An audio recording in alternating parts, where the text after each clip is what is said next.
Peritos investigam se vazamento de gás causou a explosão que atingiu mais de 40 imóveis no Rio.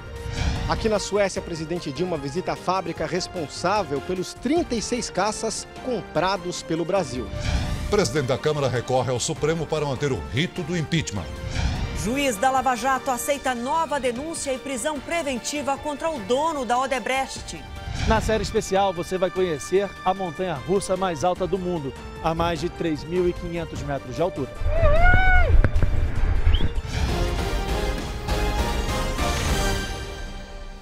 Olá, boa noite para você. Uma grande explosão atingiu mais de 50 imóveis e deixou 8 pessoas feridas no Rio de Janeiro. O Jornal da Record conseguiu as imagens do momento em que uma bola de fogo no céu aterrorizou os moradores de São Cristóvão durante a madrugada. Um ônibus passa, segundos depois, um clarão, e vai tudo pelos ares. Foi aquela bala e veio caindo tudo em cima da gente. Muita correria, muito pânico, muita criança gritando. Foi uma coisa que eu nunca vi na minha vida, parecia que era um terremoto. A explosão foi por volta das 3 da manhã. A vila de casas virou um monte de entulho.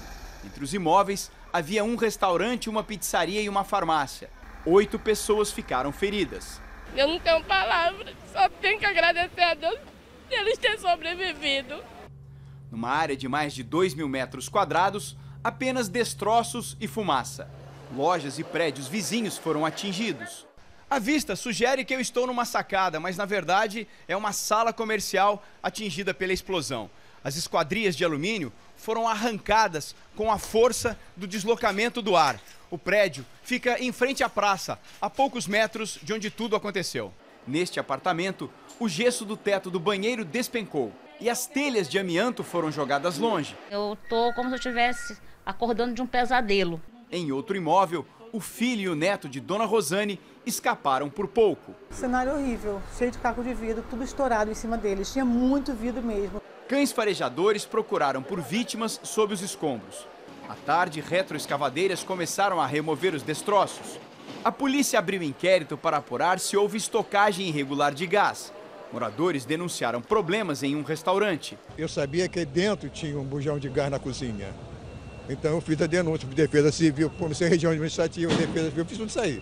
Mais de 50 imóveis estão interditados. Graças a Deus eu e meus filhos saímos com vida. Tá tudo bem. Como é que vai ser agora essa reconstrução? Começar do zero. Em Belo Horizonte, um rapaz que não conhece o pai nem os irmãos tem neles a maior esperança para conseguir um transplante de medula e salvar a própria vida. Há 5 anos, Douglas Gonçalves, de 21, luta contra um câncer no sistema linfático.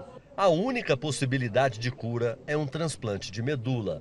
Ao ler o drama do cabeleireiro pela internet, a mãe quis conhecer o filho que havia doado ainda bebê, como mostrou o Jornal da Record. Meu filho. Dona Rosângela acreditava que poderia ser a doadora da medula que Douglas tanto precisa. Vou ser compatível dele e vou dar novas vidas de novo para ele. Mas o exame dela e de 3 irmãos do cabeleireiro revelou que eles eram incompatíveis. Só ia ser 100% se fosse pai de pai e pai de mãe. Aí eu já estava assim, mais preparado por que o exame ia falar. O mesmo exame ainda pode ser feito nos outros 8 irmãos do Douglas e no pai biológico, que ele também não conhece. Enquanto o paciente aguarda ansiosamente por um doador, o melhor amigo foi para a internet fazer uma campanha para tentar trazer para Belo Horizonte o restante da família que vive no interior do estado. Colaborando de qualquer forma, né, para o Douglas. Apesar da possibilidade de encontrar um doador na família ser maior, Douglas continua inscrito no Cadastro Nacional de Pacientes que contam com esse gesto de solidariedade para sobreviver. Confio muito em Deus e eu sei que Ele vai me ajudar nessa. E vamos contar agora uma outra história comovente que vem lá do Pará. Uma mãe acompanhava a filha no tratamento de câncer quando conheceu um menino que também lutava contra a doença, mas estava sozinho, sem apoio. Agora ele ganhou uma família. A história começou nos corredores deste hospital. Esta mãe acompanhava a filha com leucemia quando cruzou olhares com Gerlisson, que também estava tratando de um câncer raro. E eu me apaixonei pelo Gerlisson naquele momento. Durante o tratamento, a Cleide percebia que o Gerlisson sofria muito nas sessões de quimioterapia. Aos poucos, ela começou a se aproximar do menino e foi o início de uma história que mudou a vida deles para sempre. Cleide conseguiu a guarda provisória da criança. A família do garoto mora no interior do Pará e aceitou que ela cuidasse dele. É um tratamento longo, demorado, sofrido, onde a criança tem muitos efeitos colaterais. Aí você escolher uma outra criança na mesma situação. Pense o que isso significa para essa mãe. O sorriso no rosto de Gerlisson diz tudo. Ele conseguiu ganhar peso, ele aderiu melhor ao tratamento. Ser mãe é no momento que ele segura você pelo braço e diz: eu não aguento mais, e você dizer: você aguenta assim, porque você é forte, isso vai passar. E em 5 minutos ele olhar para você e dizer: obrigado. 3 adolescentes morreram e uma ficou gravemente ferida ao serem atingidas por rodas que se soltaram de um caminhão no interior do Rio Grande do Sul. As vítimas eram de uma comunidade indígena e esperavam um ônibus escolar.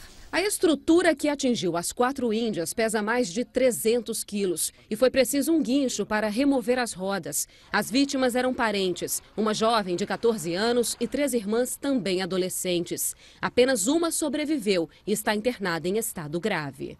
2 pneus, as rodas e parte do eixo se soltaram do caminhão e desceram 50 metros até chegar nas vítimas. Enquanto rolava, o conjunto ficava ainda mais rápido e atingiu as estudantes aqui neste ponto de ônibus. Segundo a polícia, o caminhão estava a cerca de 90 km por hora, 40 acima da velocidade permitida no trecho. As meninas esperavam pelo ônibus escolar da prefeitura. O motorista Hélio Fernandes da Rosa, de 53 anos, foi preso em flagrante horas depois. Eu não vi nada e eu não fugi do local. Eu fui até o posto, lá no posto de dia que eu parei para tomar um café, foi que eu vi que estava faltando rodar. Hélio é motorista há 30 anos e vai responder por 3 homicídios culposos, lesão corporal e fuga do local do acidente.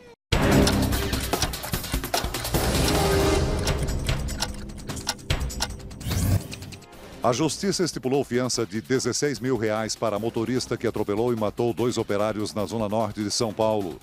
As vítimas pintavam uma ciclofaixa quando foram atingidas pelo veículo em alta velocidade. Juliana Cristina da Silva, de 28 anos, estava embriagada, fugiu do local, mas acabou presa. Ela deve ser solta amanhã. Foi enterrado em São Paulo o corpo do piloto Joãozinho 13, que morreu num acidente de motociclismo em Goiânia nesse domingo. O atleta participava de uma prova quando passou reto numa curva e bateu no muro de contenção. A Justiça Militar decretou a prisão de 2 soldados envolvidos num crime na zona leste de São Paulo. Eles são suspeitos de matar por engano um vigilante durante uma perseguição, mas na hora de registrar a ocorrência na delegacia, disseram que o homem havia sido atropelado. No terceiro dia da visita à Suécia, a presidente Dilma afirmou que o Brasil tem dinheiro para honrar seus compromissos e descartou a possibilidade de impeachment. A reportagem é do correspondente André Tal. A presidente Dilma Rousseff e o primeiro-ministro da Suécia, Stefan Löfven, se reuniram com empresários dos 2 países em Estocolmo. Brasil e Suécia querem estimular os negócios em diferentes áreas para aumentar uma parceria estratégica que já existe há 6 anos. O intercâmbio bilateral comercial cresceu 45% nos últimos 10 anos. Nós temos de ampliar esses números, diversificando a pauta comercial. Em um dos principais compromissos da viagem, Dilma visitou a fábrica de aviões da Saab, na cidade de Linköping. O Brasil assinou um contrato de compra de 36 caças militares. A presidente conheceu de perto a réplica do caça Gripen de nova geração. A partir de 2019, os pilotos da Força Aérea Brasileira vão voar nestas aeronaves e o acordo com a Suécia vai além. Toda a tecnologia para desenvolvimento dos aviões vai ser transferida para o Brasil. Dilma cumprimentou as famílias dos mais de 40 engenheiros e militares brasileiros que já estão na Suécia para o treinamento. O que a gente chama de transferência de tecnologia nada mais é do que a capacidade que nós temos de ter pessoas que vão absorver os conhecimentos aqui e serão capazes, inclusive, de criar outros conhecimentos. Então, a importância deles para o Brasil é imensa. A presidente ainda foi convidada para acompanhar um show aéreo com caças militares. Perguntada por jornalistas suecos se o Brasil vai honrar o acordo equivalente a quase 18 bilhões de reais pela compra dos aviões, Dilma disse que mesmo na crise não vai faltar dinheiro. Ela ainda respondeu sobre o risco de um eventual impeachment. Não acreditamos que haja qualquer processo de ruptura institucional. Nós somos uma democracia e temos tanto um legislativo como também um judiciário e um executivo independentes e que funcionam com autonomia, mas também com harmonia. A crise política também dominou a agenda no fim de semana. A presidente garantiu que o ministro da Fazenda, Joaquim Levy, continua no governo. Ele não está saindo do governo. Ponto. Eu não troco mais desse assunto. E rebateu as críticas da presidência do PT, que pede a saída de Joaquim Levy. A gente respeita a opinião do presidente do PT, até porque ele é o presidente do partido que integra a base aliada, do partido mais importante, mas isso não significa que ela seja a opinião do governo. Dilma negou que o governo tenha feito um acordo com Eduardo Cunha para evitar um processo de impeachment no Congresso. E disse que as denúncias contra o presidente da Câmara não afetam a imagem do país no exterior. Ele não integra o meu governo. Eu lamento que aconteça com um brasileiro, um cidadão brasileiro. O presidente da Câmara, Eduardo Cunha, recorre ao STF contra as liminares que barraram o rito para análise de pedido de impeachment da presidente Dilma. Mas na Câmara, o próprio deputado enfrenta pressão para renunciar ao cargo. Na semana decisiva para o destino político de Eduardo Cunha, parlamentares desembarcaram em Brasília afirmando que ele perdeu as condições de presidir as sessões em plenário. O quadro se agravou depois da divulgação de documentos entregues ao Ministério Público por autoridades suíças, que atribuem a Cunha a titularidade de 4 contas bancárias com saldo milionário. Mas o presidente da Câmara chegou pronto para a briga. Eu continuarei, eu não renunciarei, e aqueles que desejam, porventura, minha saída, vão ter que esperar o fim do mandato para escolher outro. O presidente da Câmara cumpriu a promessa e recorreu hoje junto ao Supremo contra as decisões do tribunal que barraram as regras do impeachment fixadas por ele próprio.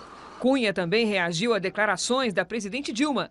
Na Europa, ela lamentou que as denúncias envolvam um brasileiro. Eu lamento que seja com um governo brasileiro o maior escândalo de corrupção do mundo. Eduardo Cunha nega que seus problemas afetem o andamento das votações. Alega que a base de apoio ao governo é que está desorganizada e que o Planalto sequer consegue quórum para votar. Mas a crise envolvendo o comandante da pauta da Câmara preocupa o ministro da Casa Civil, que hoje foi a outro PMDBista, o vice Michel Temer, para pedir ajuda. Todos farão o possível para votar o mais rapidamente essas matérias, né? A CPI da Petrobras apresentou hoje o relatório de 8 meses de trabalho. No parecer, o relator, deputado Luiz Sérgio, do PT, isenta a presidente Dilma e ex-presidentes da Petrobras dos desvios apurados na Operação Lava Jato. O relatório também repassa ao Conselho de Ética da Câmara o julgamento de Eduardo Cunha, que disse não ter contas no exterior e agora foi denunciado ao STF por possuir contas secretas na Suíça. O procurador-geral da República, Rodrigo Janot, pediu hoje ao STF que o ex-ministro José Dirceu volte a cumprir pena de prisão em regime fechado. Condenado pelo Mensalão, Dirceu está em prisão domiciliar desde novembro do ano passado. Com a nova prisão, por causa da Operação Lava Jato, Dirceu está em Curitiba em prisão preventiva. Agora, Janot quer a regressão do regime de prisão, alegando que os crimes apurados pela Justiça em Curitiba foram cometidos depois da condenação no Mensalão. A reportagem As Eternas Escravas, exibida pelo repórter Record Investigação, ganhou 2 dos principais prêmios do jornalismo brasileiro. Venceu o prêmio Vladimir Herzog e hoje o prêmio ESSO de telejornalismo. Durante 2 meses, a equipe do programa buscou documentos exclusivos e investigou a exploração e tortura de crianças descendentes de escravos de um quilombo a 320 quilômetros de Brasília. Pensou em gritar? Não. Eu já estava amarrada. Você estava o quê? Amarrada? Ela foi amarrada como seus antepassados. Os depoimentos das crianças obrigadas a trabalhar, maltratadas e violentadas sexualmente são fortes. Quem trabalha com essa difícil realidade pede mais ações do governo. Trazer isso para um canal de grande visibilidade é muito importante para dar força à luta por direitos humanos, contra violações que são tão corriqueiras. A delegacia ainda tem mais 50... Após a exibição da reportagem, uma CPI foi criada pela Assembleia Legislativa de Goiás para apurar as denúncias. O mesmo programa também ganhou o prêmio Vladimir Herzog de Direitos Humanos. O velho coronelismo interiorano ainda rege o nosso município. Veja a seguir, a Croácia abre a fronteira com a Sérvia e permite a entrada de imigrantes. E ainda hoje, na nossa série especial, uma aventura pelos Alpes suíços. Daqui a pouco você vai conhecer a montanha-russa mais alta do mundo, a mais de 3.000 metros de altitude.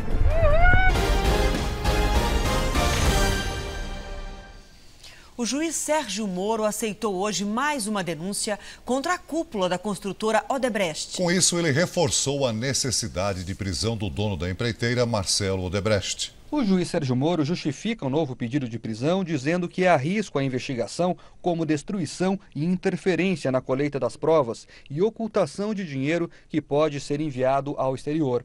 Essa tarde, Moro concedeu a liberdade ao ex-executivo da Odebrecht, César Ramos Rocha. As defesas das empreiteiras investigadas dizem que há contradições de valores pagos como propinas que foram apontados pelos delatores Fernando Baiano e Paulo Roberto Costa. Os advogados da construtora Andrade Gutierrez vão pedir ao Supremo Tribunal Federal a anulação dos depoimentos de Paulo Roberto Costa. Se o pedido for aceito, o ex-diretor da Petrobras pode até voltar para a prisão. Hoje, o ministro-chefe da Controladoria Geral da União esteve em Curitiba e anunciou que pretende recuperar aos cofres públicos todo o prejuízo causado pela corrupção na Petrobras. A iniciativa da Controladoria é recuperar 100% dos valores desviados. A crise dos imigrantes na Europa, depois da pressão internacional, a Croácia decide abrir as fronteiras. Só hoje, cerca de 2.500 pessoas esperavam por uma solução debaixo de chuva e frio no território entre a Sérvia e a Croácia.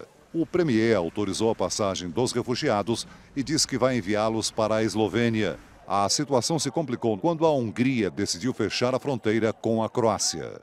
E você vai ver a seguir, Confederação Sul-Americana retira a presidente da CBF, Marco Polo Del Nero, do comitê da FIFA. Na série especial, visitamos os Alpes suíços, os picos nevados e as paisagens de tirar o fôlego. O Jornal da Record volta já.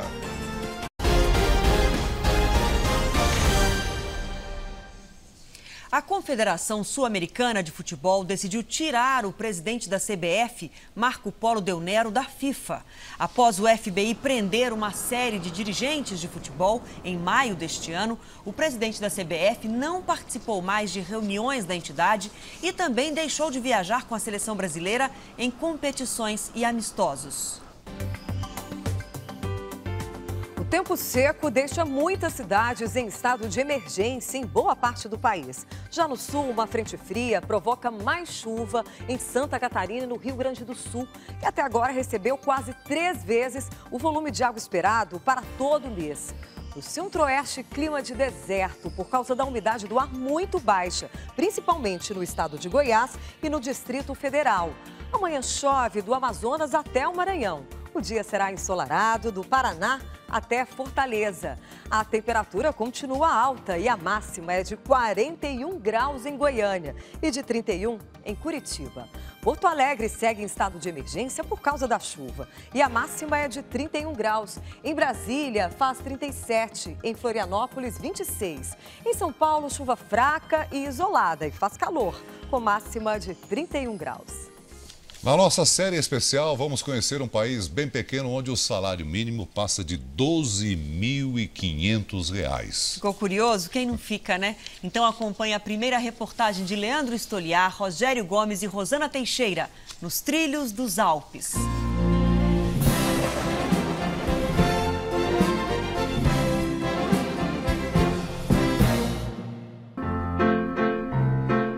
A Suíça. Do chocolate, do queijo, da precisão dos minutos, das paisagens bucólicas e da tranquilidade. Só que não.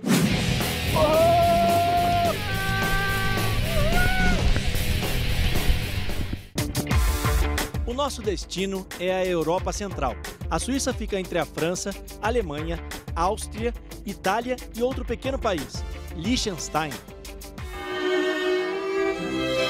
Ao contrário dos vizinhos, a Suíça nunca enfrentou uma guerra, sempre se manteve neutra e foi em paz que se desenvolveu para dar qualidade de vida à população. A Suíça tem toda uma natureza intacta, monumentos intactos por conta dela não ter sido tão afetada por guerras. A gente acabou de chegar aqui em Zurique, vai pegar agora o trem aqui dentro do aeroporto que nos leva até o hotel e lá a gente vai pegar a nossa bagagem. Para isso, a gente usa esse cartão que é chamado de passe suíço. Ele dá direito a entrar no ônibus, no trem, no metrô, em qualquer meio de transporte. A integração entre os meios de transporte deixa a vida mais simples, até porque no país são 8 milhões de habitantes. É pouco perto do Brasil, mas a Suíça tem menos de 42 mil quilômetros quadrados. É menor que o estado do Rio de Janeiro e a maior parte é ocupada por montanhas e vales. O relevo acidentado é um espetáculo da natureza. Além da beleza, trouxe também um desafio para o sistema de transportes. E se não dá para subir a montanha, os suíços encontram outro caminho. Construir o maior túnel do mundo. Uma maravilha da engenharia moderna. Já imaginou atravessar um buraco na rocha de 57 quilômetros de extensão? Há 17 anos, os suíços começaram a construção da passagem. A obra deve ficar pronta no ano que vem. A representante da empresa diz que vai ser possível viajar da parte alemã para a italiana do país em pouco mais de 2 horas, sem nenhum perigo, graças a um sistema sofisticado de ventilação. O túnel é muito seguro. Se ocorrer um incêndio, exaustores tiram a fumaça e pressionam ar puro para dentro. E todo o sistema é monitorado por uma central. Talvez seja essa preocupação com a qualidade dos serviços que tenha feito um país tão pequeno ter a malha ferroviária mais densa do planeta. Quase todo mundo anda de trem e sobre trilhos o passageiro chega a qualquer lugar. É raro, mas se um trem atrasa 3 minutos, os passageiros reclamam. É o que diz um dos responsáveis pela operação ferroviária. O nosso sistema opera na capacidade máxima. Por isso, se um trem atrasar, todas as conexões que o passageiro precisa fazer entrariam em colapso. Por isso, as pessoas exigem a pontualidade. Essa organização trouxe qualidade de vida e deu à Suíça o título de país mais feliz do mundo. Mas como se mede a felicidade? O mineiro Ronaldo foi em busca dessa resposta. Ele trabalha como maître neste hotel de luxo em Zurique. 14 anos depois, o brasileiro já se acostumou com o estilo de vida suíço e nem pensa mais em voltar. Então, eu acho que a elegância aqui tem a ver muito com educação. A tua vida mudou? Bastante. Bastante. Eu era do interior de Minas, bem simples, minha família é simples, e eu aprendi muito, mas mudou para melhor, eu acho. A felicidade talvez seja o resultado do respeito com o cidadão que usa o serviço público, ou quem sabe da preocupação com a limpeza. Na Suíça, a água é tão limpa que dá para beber na rua mesmo, sem se preocupar. São muitas fontes de água potável e de graça. Caminhando por Zurique, encontramos a Valdete, que é de Recife, mas já mora há 14 anos na Suíça. E o que te causou mais surpresa aqui na Suíça? A limpeza, a segurança, a água muito limpa, a água. Vixe, mas você bebe água na rua tranquilamente. O que te dá saudade do Brasil? Mar. Valdete, mar não tem por aqui, mas há uma infinidade de rios e lagos, e cada um mais limpo que o outro. Um colorido de encher os olhos. Essa cor azul turquesa é obra da natureza, mas teve uma ajudinha do homem. Na década de 80, o rio Reno, um dos maiores da Europa, era um dos mais poluídos também. Um incêndio numa fábrica despejou toneladas de dejetos na água. Ele chegou a ficar assim. Os suíços levaram 10 anos para retirar os produtos químicos da água. Hoje o rio Reno é considerado limpo. Toda essa água que entra aqui na estação de tratamento vem do esgoto da cidade. e é despejada dentro do rio com 99% de limpeza. Acompanhamos o trabalho de Alan pelos subterrâneos da Basileia, onde todo esse processo acontece. Aqui todas as casas têm ligação com a estação de tratamento. Só assim, depois de todo o processo de limpeza, é que devolvemos a água para o rio. O resultado desse trabalho é mais do que visível. Um rio de águas cristalinas que ganhou vida. Saímos do rio atrás de algo mais radical. O nosso destino está a mais de 3.000 metros de altitude.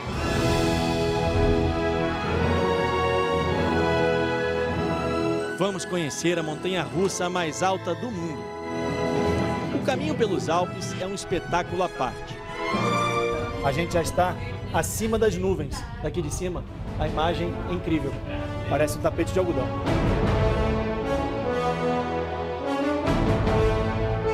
É uma subida longa e íngreme, um lugar onde neve e nuvens se confundem. Esse é o Glaciar 3000, onde fica a montanha-russa mais alta do mundo. A gente está agora a mais de 3.500 metros de altura. Faz menos 5 graus aqui em cima e a sensação térmica é de menos 15. A gente vai descer nesses carrinhos aqui que eles chamam de bobsled, mas é exatamente como uma montanha-russa. E o caminho é perigoso. Nossa equipe chegou até aqui para aproveitar a descida, mas não é nada fácil.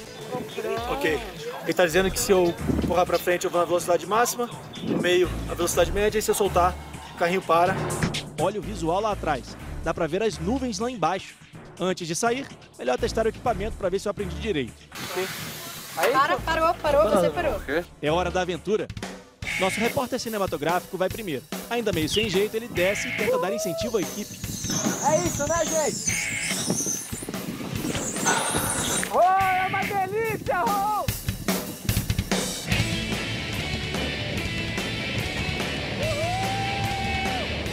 Chegou a minha vez. Let's go.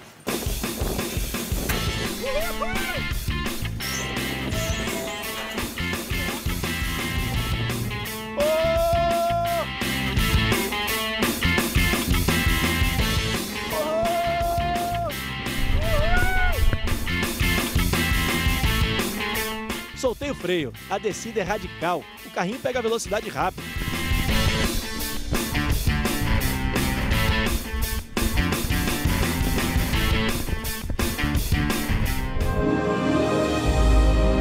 No fim, chegamos sãos e salvos, com direito à repetição.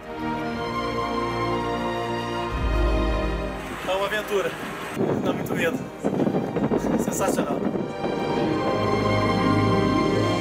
Na Suíça, a tranquilidade nem sempre é o único caminho para a felicidade.